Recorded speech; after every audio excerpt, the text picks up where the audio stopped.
Okay, fine. All right. So, welcome everyone to the question and answer session for this week. First of all, um, we were able to successfully, conduct quiz one. So, kind of happy about that.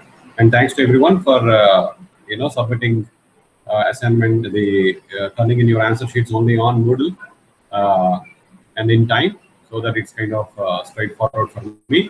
Okay. So regarding the assignment as well as the tutorial 7, and then we can take up questions. Okay, I'm going to just present my screen here.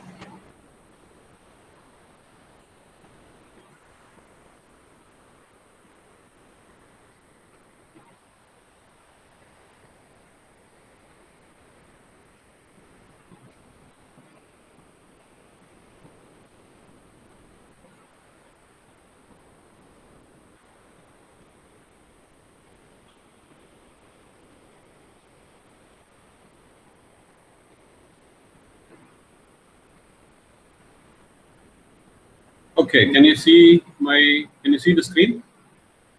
Maybe. Yeah, it's visible.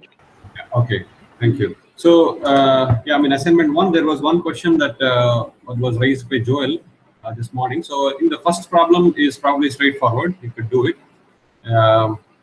So, either the serial program, you can use LU tridiagonal LU decomposition, or if you wish, you can even use the other method, basically the TDMA method, tridiagonal matrix algorithm that we discussed.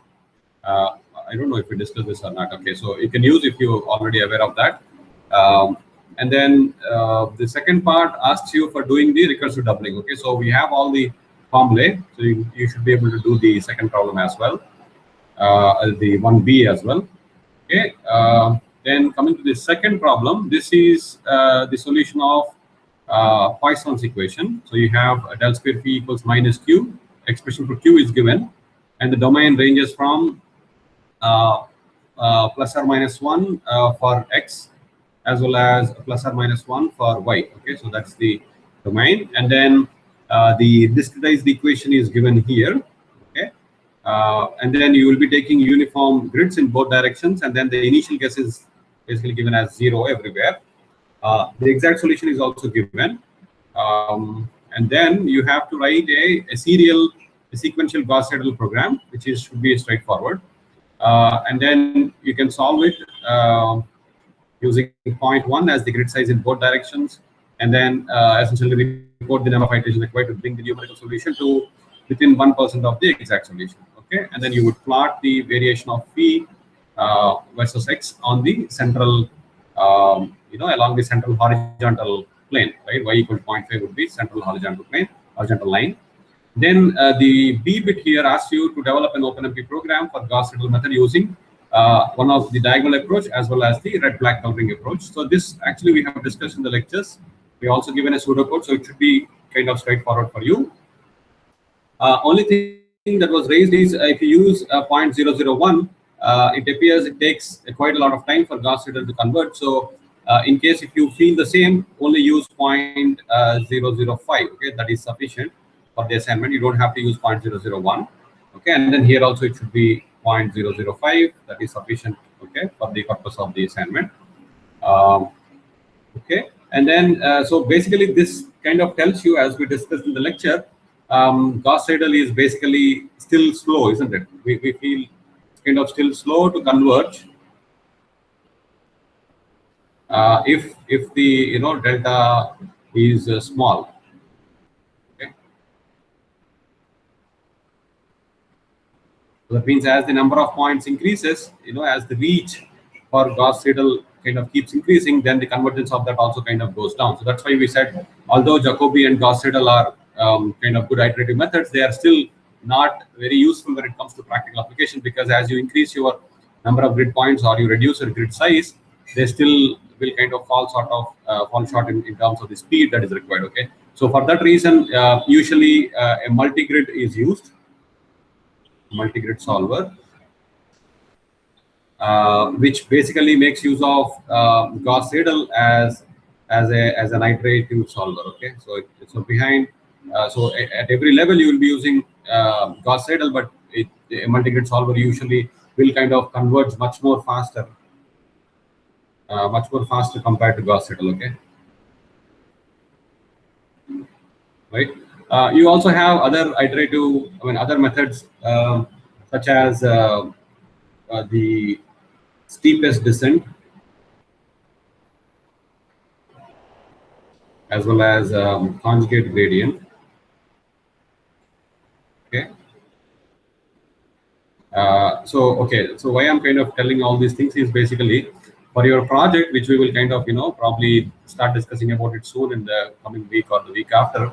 You could probably work on a multi-grid solver. Okay, either using maybe OpenMP or MPI or both, or even using OpenACC. But of course, we haven't still talked about OpenACC at the moment. So yeah, you can kind of propose to do this thing either using for steepest descent or conjugate gradient and things like that. Okay, and then you can kind of compare all these methods on how they perform, or if you feel that will be too much, you can just work with only with multi-grid. Of course, you have to kind of read upon that to propose to the project. Okay, if you have questions, I'll probably be able to answer some of them. Okay, so that's about the assignment plus some insights into project. Okay, any questions? Any other questions on assignment? Do we need to write a C code for plotting, or can we do it on anything and like give the plots directly? You can do with what? Can we do the plotting on any other on Python, say Python, and you can do the plots? Yes, you can use. Feel free to use anything that you like, Python or NumPy or whatever you feel like, either Excel or even MATLAB. Anything is fine. Scilab, anything is fine.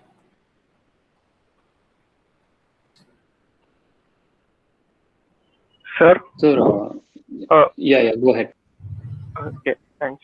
So for the first question, just to verify, both methods are supposed to give the same answer, right? LU and recursive doubling. Sorry, say it again. The first method.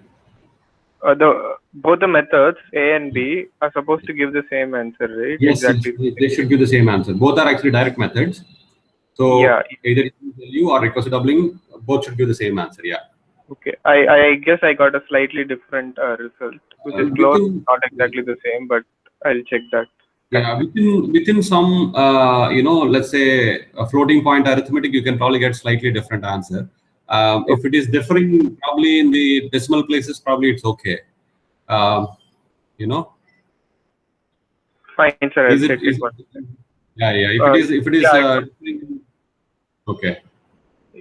Yeah, okay. It's slightly different. Yeah, and, up to the second decimal place or first decimal. I think that should be fine, I guess. Yeah, then I think it should be okay, because the floating point arithmetic will definitely give you, slightly different answers. So that's fine. Okay, sir. Okay, sir. Thanks. Yeah, maybe you can check with probably different what do you say, number of points or something. Or did you also use double precision for your calculations? Yeah. Okay, so double precision. Okay, it should be probably okay. Okay, sir. I'll check my code once again. If there are no other errors, then I'll see. Sure. For the recursive doubling, do all of you have enough equations? Like whatever I have written in the class, are they fine, or do you want me to send them again or something like that?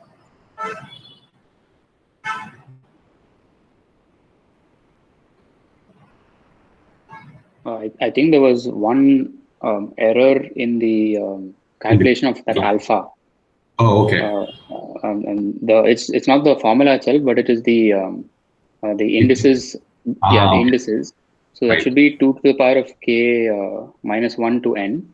Okay. For alpha, and for beta, I think it's 1 to whatever it is. The power should be k minus 1 and not k. Okay. So. Okay. Yeah, I'll check there and then I'll see if I can send, but I don't know. Probably I won't be able to send it soon. Yeah, if it is. If it is obvious, I think you can fix it and work with that.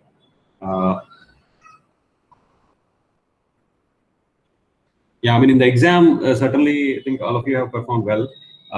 With a few, some of you have actually used. I asked you to for cyclic reduction. some of you actually started working with the the formulae alpha, beta, A, B, C, all those things, which I thought will be more time consuming than just applying with the general philosophy of the method. So that's why I indicated it, but no points were deducted even if we used either way. So that is that's what we wanted to kind of say. But by the way, how was the exam? I mean, of course, I mean, all of you scored well. But how was the exam? Was it like, did you find it too much to do in like 50 minutes, or was it covering the syllabus?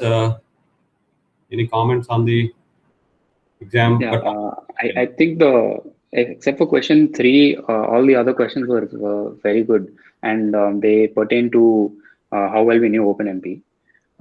So I think especially the last question, because we had to figure out how many times the threads were forking. Right. So that was good. Okay. But the question 3 was actually involved a lot of arithmetic. So that was actually the most, for me personally, was the most time consuming one, Right. given that there's a lot of 4 equations to solve. Did you, Although yeah. So I think aside, and that didn't have anything to do with parallel computing, but I think aside from that, it was all okay. Well, okay, I would not probably agree with that it didn't have directly parallel computing, because it's basically cyclic reduction. So yeah, right. Essentially, if you want to parallelize this tridiagonal matrix, you have to use cyclic reduction only. That is the only way, right? Right. Yeah. That's right. That's very kind of. So basically, the course is has numerical methods part plus parallel computing. So we expect that's very kind of in the practice problems I left kind of questions such as Gaussian elimination something. There was one practice problem, right? Okay. Yeah. Which involved. So yeah. Okay. So that's but the thing. Did you work with the equations or did you work with the coefficients alpha, beta, and all? I started working with the coefficients, but then realized that I can just work with the equations. Yeah. So if you just switched over, yeah. Right. Because I mentioned explicitly, do not use the coefficients. Yeah. Right. Don't use the coefficients. It's not very difficult. It's very straightforward. That's right. Yeah. You just look at the graph, and it's like 3 steps. You will get the answer. Yeah. Okay. Yeah. Fine. Good to know. Any other comments? Anyone? Sir, for this recursive doubling, can you point out any paper or like any materials for equations? I mean, for referring equations. Sure. I got it out of a book. I'll basically get the corresponding pages and then send it to. So I post it on Moodle. Okay. And sir, one more question was, there was one trivial question from me, like for evaluating for calculating the analytical solution, will feed the values of, will differentiate the function and calculate its value at all the points, right, for calculating the analytical solution. Right. Yeah. Essentially, you will plug in G and J and Y of X and Z, right? Yeah. You will see at that particular location, IJ. Okay. Yeah. And that will give us the exact solution at that point. Like, let's say at 1,1, phi of 1,1 would be x square minus 1 minus y square minus 1. Yeah. Right. That will be the exact. And then you will have the corresponding numerical one. Okay. Yeah. And sir, for the first question, let's say we have a grade of we have n equals to 25, right? So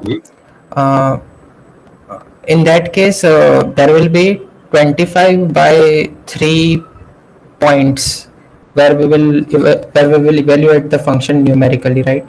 No, if you have 25 points, you have 25 points. No, but I think there is some grade spacing, right? Yeah, so your H or something, that will be length of the domain, that is 3. Yeah. It will come out to be 24 maybe, because we have 1, 3. So what I assumed was there are 25 points in the entire grid. So from 0 to 3, there are 25 points. So did you assume this as interval? Yeah. So that's why I thought. Yeah, fine. If you assume this will be interval, so you have 24 intervals, right? Yeah. That means then you would basically have 26 points, right? Okay. Yeah. Otherwise, if you think this is a grid point, then you have basically n minus 1 and 3 delta. Okay. Either you can take it as the interval or the grid points. Okay, so each grid point will be at 3 by 25 distance apart. That's right. Uh, That's right. and we have to calculate analytically at each point what is the solution. That is the analytical solution, right? That is the What I, analytical solution. That's correct. That's correct. So an analytical solution, you will just differentiate this thing. yeah, phi cos phi x. Yes. Yeah. Yeah, got it. Okay, thanks. So yeah, you are That, only if you change the notation, your if you grid, so your x phi definition will change. That is the only thing. No? yeah, I got that. Yeah. Yeah, one more point actually before somebody asked the question was raised by I think Gaurav. So so basically thing is we are using here something known as one-sided difference, isn't it? We are using one-sided formulae, which are these ones, right? Because when you're at one boundary, we are saying if you want to calculate f1 prime, we are using 0, 1, 2 because we don't have anything available to the left side, right? Similarly, when you are trying to calculate fn prime, we are using fn minus 1, fn minus 2. So we are using all these points on the left hand side because we don't have anything available on the right hand side, right? Now, so we are using one-sided formulae. However, if you look at the function given is actually periodic, right? So as a result, for n equals maybe how many points were given? So 25. For n equals 25 or something, you may find that there is a lot of error coming because of the near the boundary points. Okay, that might be possible. As you increase your n to maybe 50 or 1, or so, you will see that the error has gone down. Maybe. Okay, that might be possible. So don't be surprised if you are getting a lot of error in the derivative when you compare with analytical only near the boundaries. Okay, that's the culprit could be because of the one-sided differences we're using instead of a periodic boundary conditions. Okay, so for the same problem, let's say I'll have a question. If you were to implement a periodic boundary condition, then how would you go about doing it? A periodic is one which kind of repeats itself, right? That means if we have this as the geometry, a periodic is one which will basically repeat after this, right?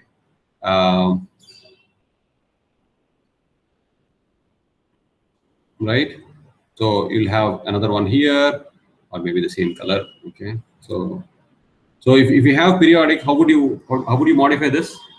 What would you use? Can anybody tell me?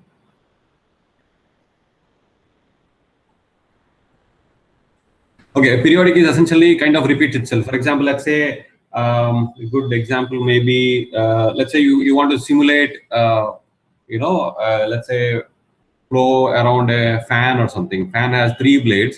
So if you take one blade and simulate that is sufficient. But the thing is, one blade will see to the left another blade and to the right another blade. So what we mean to say is that whatever that is kind of outside this would be same as this one. Okay, that means if you have 0 to n, the n plus 1 is nothing but your 0. Okay, so you will have a mapping of either 0 or 1. So n plus 2 would be the same as this. So you have n plus 1 would be 0, n plus 1 would be this, n plus 3 would be this, and so on. Similarly, on these sides, you will have n minus 1 would be this, n minus 2 would be this, and so on. Okay, so if we have periodic, that means what we have is we don't need these boundary schemes at all, right?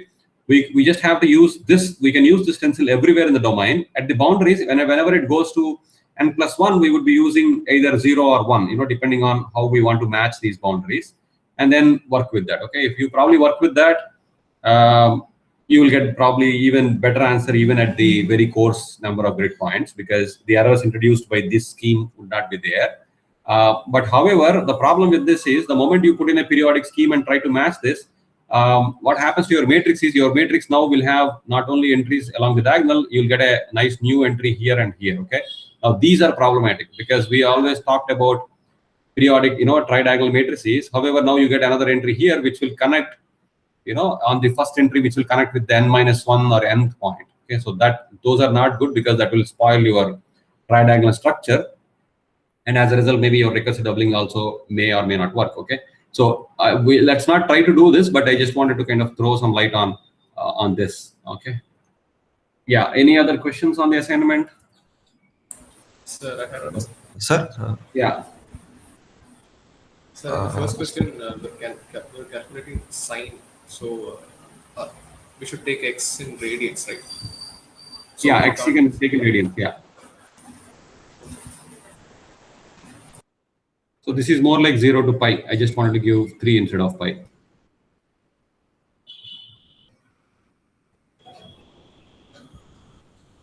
Hello, sir. Yeah. Sir, just to clarify, in the second question, this in the first bit, I mean, in the part A. So this 1% of exact solution means comparing it with the analytical solution, right? Yeah, right. That's right. Yeah, just I got confused because you compare it with the previous iteration and we solve for these methods, right? So I just got right. confused. That's right. You can compare with the previous one. I thought it's probably easier to compare with, because if you compare it that way, then you end up with some kind of a unchanging answer, right, between 2 iterations. Now I thought because you have exact solution, so we could try to put it into 1% of that. Yeah, I mean, if you feel like 1% is too restrictive, it is taking too much time or something, feel free to use any other value. Okay, maybe 3% or 5%, whatever. That is fine. Or if you want to write it the way you said, for example, let's say different, you want to converge between, you get a solution. This is phi, right? So you get phi n plus 1 and phi n. You want to use some norm. Okay, it could be either 1, 2, or infinite, any norm between 2 phi values, for the entire domain. Feel free to use maybe let's say convergence criteria of 10 power minus 3 or minus 4, depending on how you see. That is also fine. I mean, I don't think we will penalize if you don't use exactly this one, but if you can use, it will be nice to code it up, because this is something that is different from what you are already doing. But you are right. Essentially, we will, in practical problems, we would not know the exact solution. So we have to either go with comparing with whether it has converged between the previous one and the current one, or we have to go with looking at the residual. Okay, the residual is basically your b minus ax. Yeah. Okay, sir. Thank you, sir. Thank you.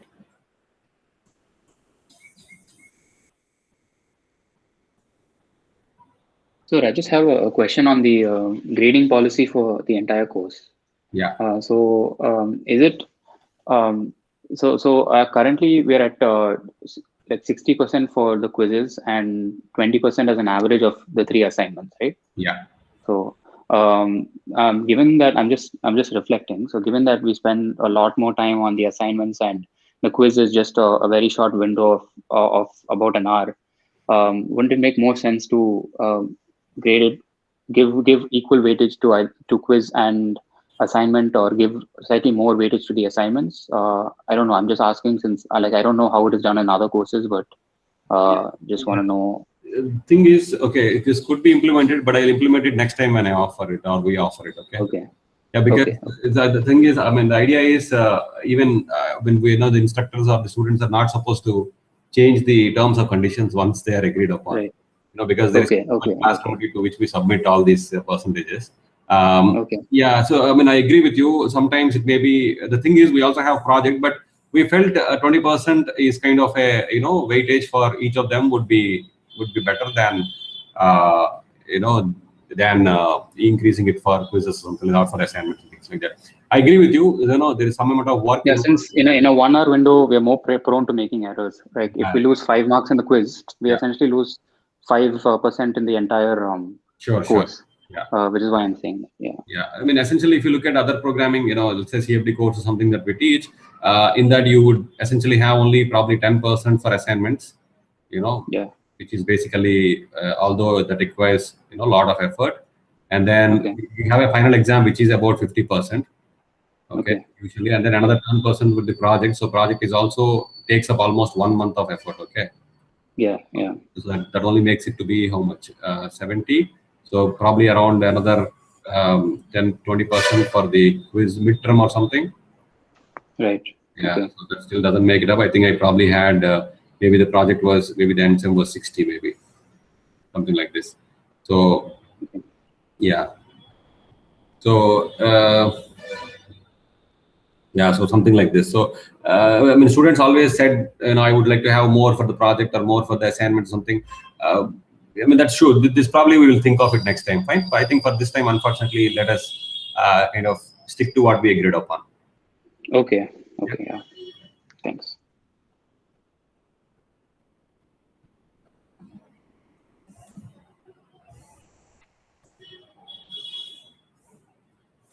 Any other questions on the assignment? Otherwise, you'll be able to do it, right?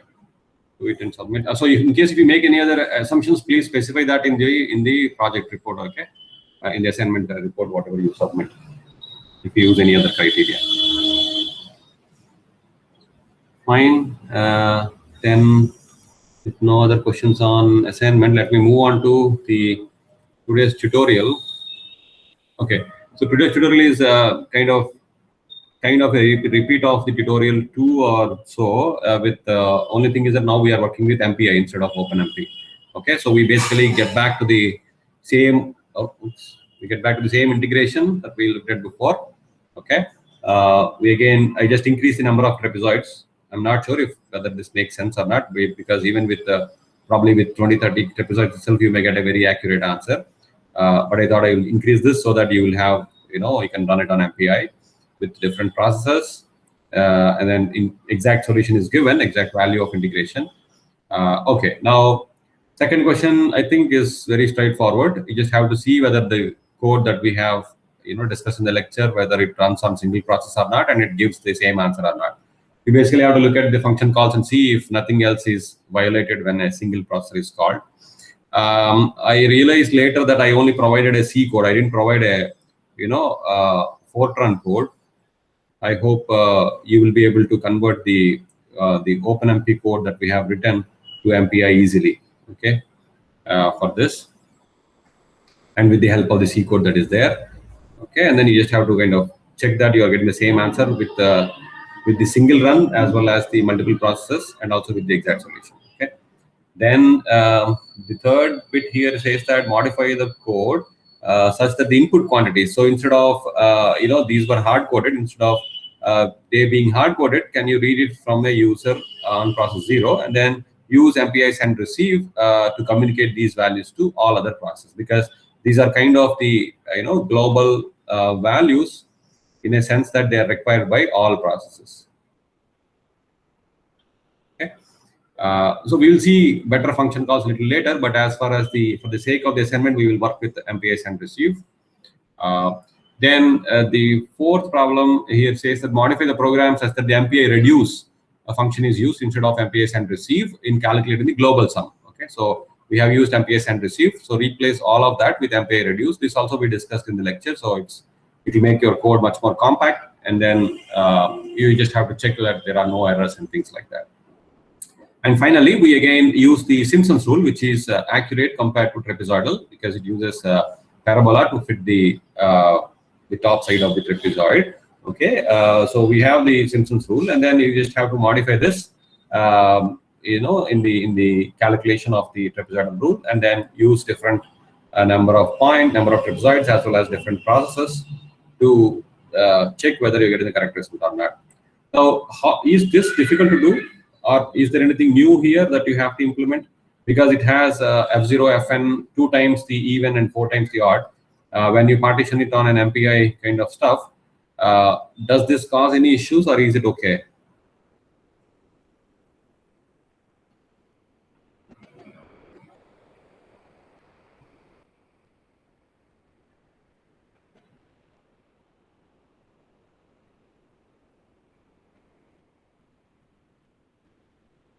Anybody?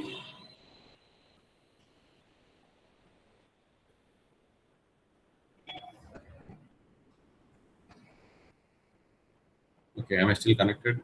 Okay, I'm still here. Okay. Will there be? Do you see any issues? How would you, or is it? Can you do it?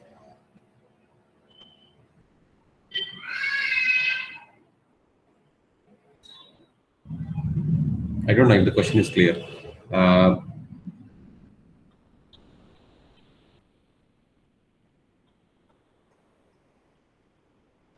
I think it should cause, because again there is a work sharing here, I believe.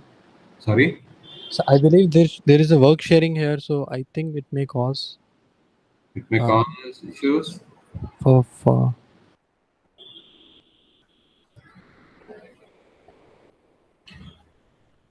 Okay, then I'll put the question in a different way. Okay, first of all, do you see what my question is? I don't know if the question is clear.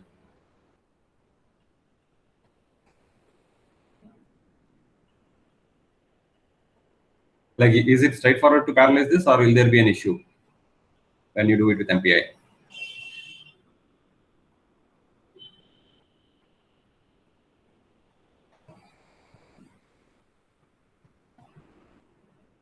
Okay, can somebody confirm if there is a question or if you understood it or not? Yes, sir. The question is regarding how it will be implemented in MPI. Yeah, exactly. Is it straightforward, or do you have to, make it, or does it, pose any problems or something which will make it difficult to parallelize? Especially these loops, the odd and the even.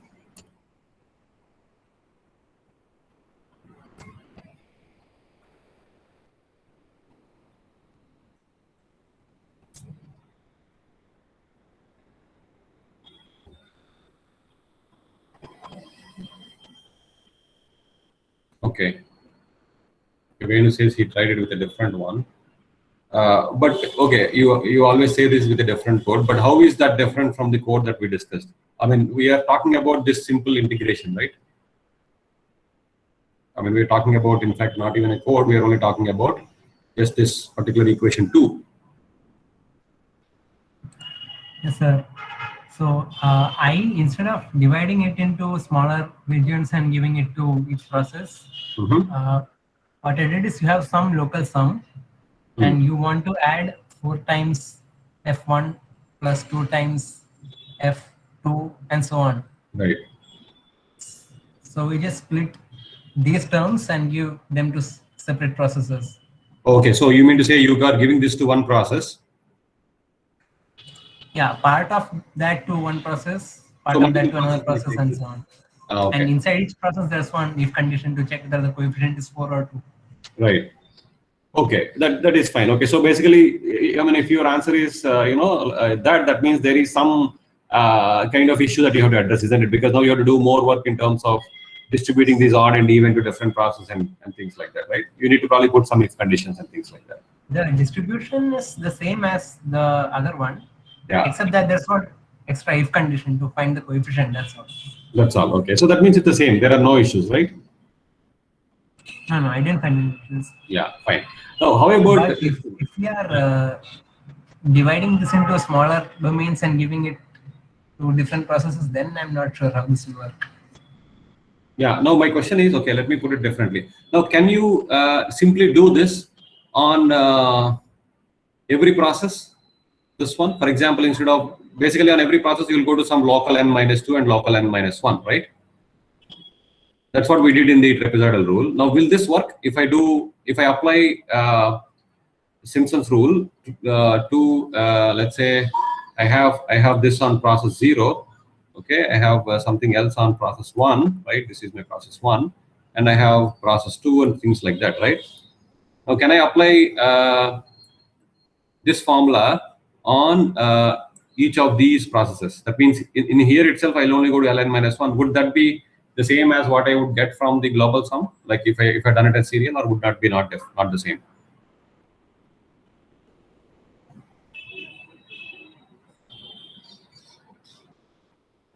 Okay, maybe you can think about it. Yeah, I think it would be same if the length of interval given to each process is some multiple sum. Right. If that is the case, then we would not probably get into, we don't even have to check that for that, isn't it? We could just simply apply it like the way we have done it for the trapezoidal rule, right?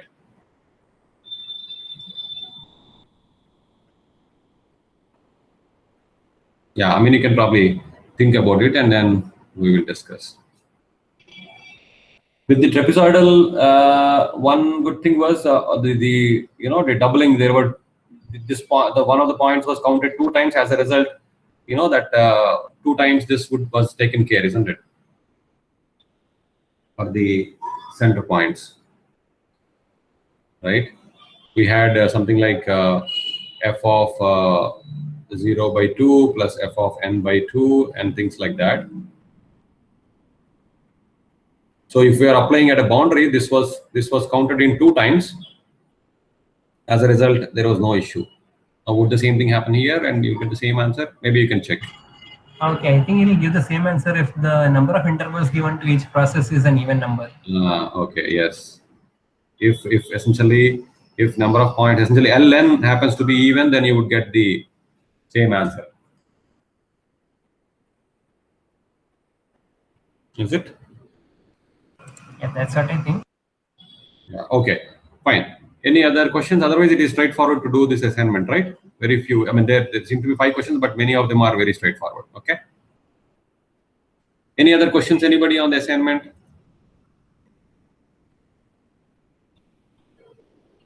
On the tutorial, sorry, on tutorial or on the assignment?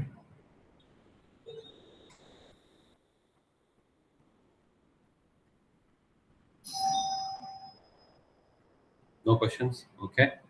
Fine. All right. Then let us take up any general questions that you would have on the lectures or on the concept, something and things like that.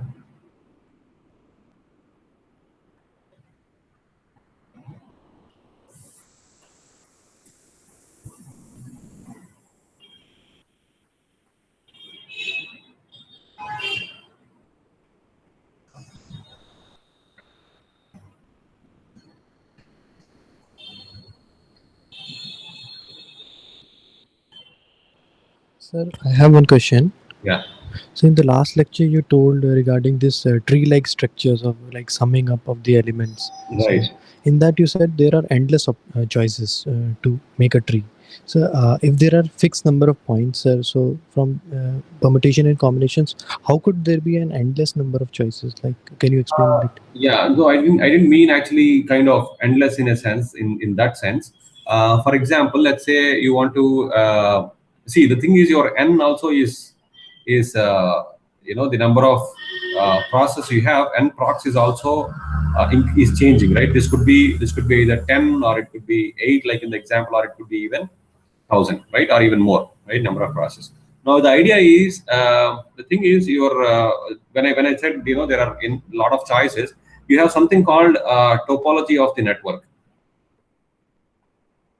So the processes themselves are are actually arranged in some fashion. Let's say the CPUs are arranged in some kind of topology, they are connected like in a circular fashion or something else. So in those contexts, essentially you might get, probably it is easier, it is faster for these processes to communicate with this rather than with this. Okay. Or they could all be in a like in a line like this. So and the last one is going this way. So there are essentially some topologies for which the optimization might be kind of decided by the MPI. Okay, that is one scenario. The other thing is the way the MPI. So in the lecture, what did we looked at? We looked at the tree-like structure, right? To calculate the MPI reduce, isn't it? Yes, sir, yes. MPI reduce. How did we do? We said you have basically 1, 2, 3, 4, 5, 6, 7, 8, right? You basically have this, and then this sends here, and this sends here like this, isn't it? Yes, yes. Is that what we discussed? Yeah. So there could be any other patterns that you can think of coming up with, right? Did I give any other example other than this in the class? Yes, sir. One in which half of the will give. Exactly. So you could come up with another half kind of pattern as well, or I mean essentially you can come up with any other pattern. For example, let's say that one of the processes is basically busy doing something else. You can kind of come up with some other pattern that you like. That's all. I didn't mean to say infinite let's say communication patterns as such. Okay, But, so I understood the points now, because we are dealing with a distributed system, so Yeah. we didn't face this in the shared memory, that is OpenMP, Yeah, because there is a one piece of memory, but here it is a different CPUs connected. Yes, So yes. that's why it's okay. Thank you, sir. Essentially, the distance between the process also makes a difference in terms of the the data transfer and things like that. So and then you can always come up with your own pattern of things depending on how these processes might be used. So that's why we don't have to devise one for each of those. Rather, MPI kind of takes care of that. But in certain cases, if we feel that is not good, then we have to, of course, anyway come up with our own way of communicating. Okay. Yeah, okay. So in lectures, are you going to like give a bit more of introduction about these things in MPI as you gave in OpenMP? Which one's the? Yeah, like topology or like how these things communication happens if, like when we have a like you gave an example also in Right, lecture, like somebody is in USA, then how can it happen like that? You said that. So right. Yeah, we will see. I mean, depending on the time, we will certainly cover some more things on topology if time permits. Okay. okay, okay. See, I mean, essentially, when MPI is kind of what do you say is can be run on either on a ready-made cluster, or you can even build on your own, right? You can, for example, let's say you come to a classroom and there are 30 computers lying around in a lab, in a computational lab. You can connect all of those computers as well and then try running your program. That is also possible. It's just that we need a good interconnect to connect all of them, right? So. Okay. So, I mean, as a result, the point I was trying to make is basically the process are all distinct, and they are sitting physically away. That's all. Yeah, but I didn't want to pose the problem as a combinatorial problem where you have a fixed number of points and then you can only come up with certain permutations and combinations of that. I didn't mean to say it like that. Okay. Okay.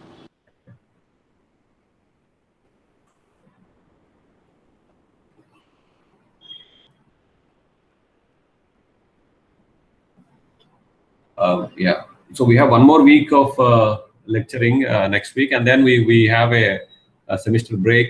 Then we again rejoin after that. So we have MPI programming to finish, and then numerical methods, then OpenACC and OpenACC numerical methods. Okay. So after we finish probably MPI numerical methods in MPI, we'll have another quiz. I mean, I'll again, we will communicate that in advance so that you can prepare. And then we'll have one more assignment on MPI. Okay. And then at some point, maybe after the break or something, we'll also start discussing about the projects. Okay. And probably ask all of you for a small, probably 100 words or 200 words, half a page or less than that kind of abstract, which you can submit on what you want to do for the project. And then you can start working on that once we kind of approve that. I mean, we just want to do this so that you kind of promise that you will do something, and then we will cross check with whatever you would be able to do, and then this also will serve us so that you are not kind of over promising. Because if you promise that you will do an MS thesis in 1 month, then we would probably not allow you to do that. Rather, we want you to do something that is possible in 1 month, together with by spending, let's say, half an hour a day, 1 hour a day, together with your other commitments. Okay, so that is the only reason we want some kind of an abstract that you submit online. Okay.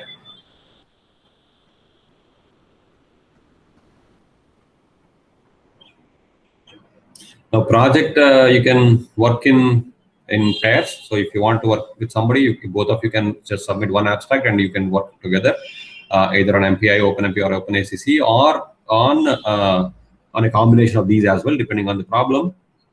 If you want, we will provide some sample topics. If you want, you can pick from there, or you can even come up with your own problems. Okay, then this can even be, let's say you have a some code you are working with in your lab or something for your project, and you want to parallelize that is also acceptable. So we will throw more light on this in the coming in practice sessions. Okay.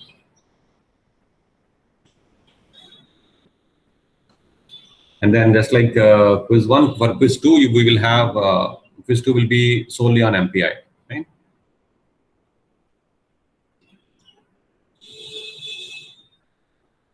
And numerical methods in MPI. Can you give us a estimated date for quiz 1, quiz 2? For quiz 2, maybe let's say we have one more, 2, maybe the week of April, maybe around 16th or after, around the week of 12th to 16th or 19th, 23rd, something like that. Okay, sir. Depending on how we finish, yeah. Thank you, sir. Yeah.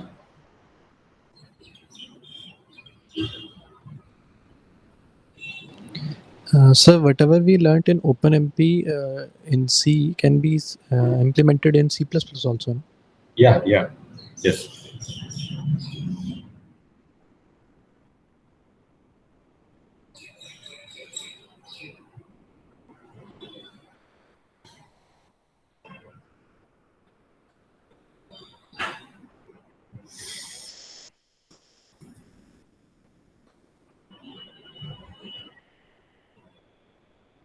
Okay, any other questions, anyone?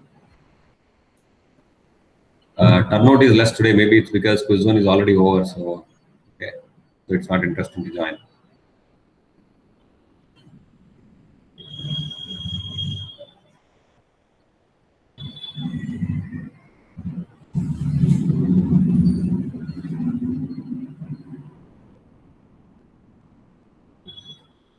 Other questions, anybody?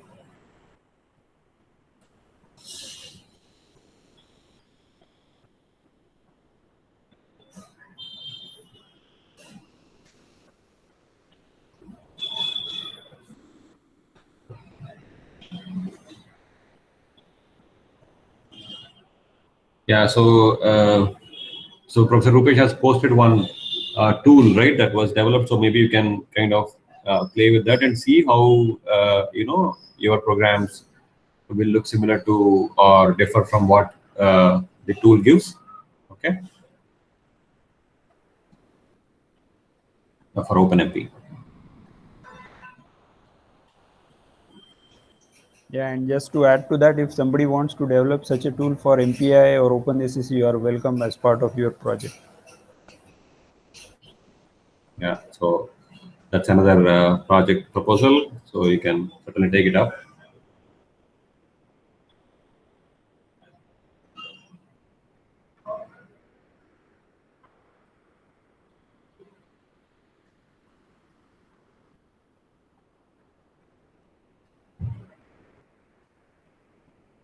You might actually also come across some tools that are being developed, just like similar to what Professor Rupesh has posted in other universities, for which you probably give a, kind of a sequential code, and depending on what you want, it would kind of produce an OpenMP version of it, or an MPI version of it, or a GPU version of it, and things like that. So those tools are kind of being developed in other places also. Have you come across anything like this before?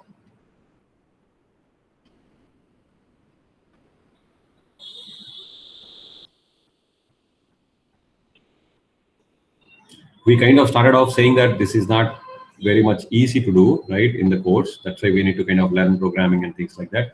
But of course, it will come with some restrictions, which you will realize once you work with them. But then I'm just curious, have you come across any such tools already?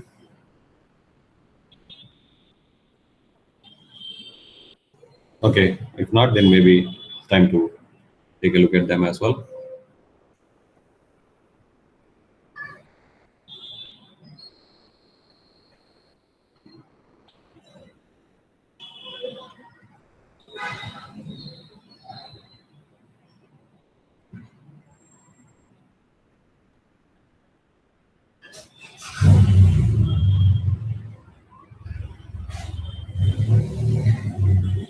Any other questions, anyone? Okay, well, if there are no more questions, shall we call it a day? It's 5:50. Yes, sir. That can you post that the recursive doubling things? Yeah, recursive doubling. Yeah, I'll just extract those pages and then post the entire algorithm. Okay. Yes. So Thank you, sir. I might have made some mistakes, and I feel probably I have what do you say, missed out on few equations which might help you for the 1 and 2 points. Maybe I'll just post the those corresponding pages so you can refer to the equations. Okay. Thank you, sir. Yeah. All right. Well, thank you, everyone. Have a good weekend. We will catch up next week. Okay. Thank you. Bye.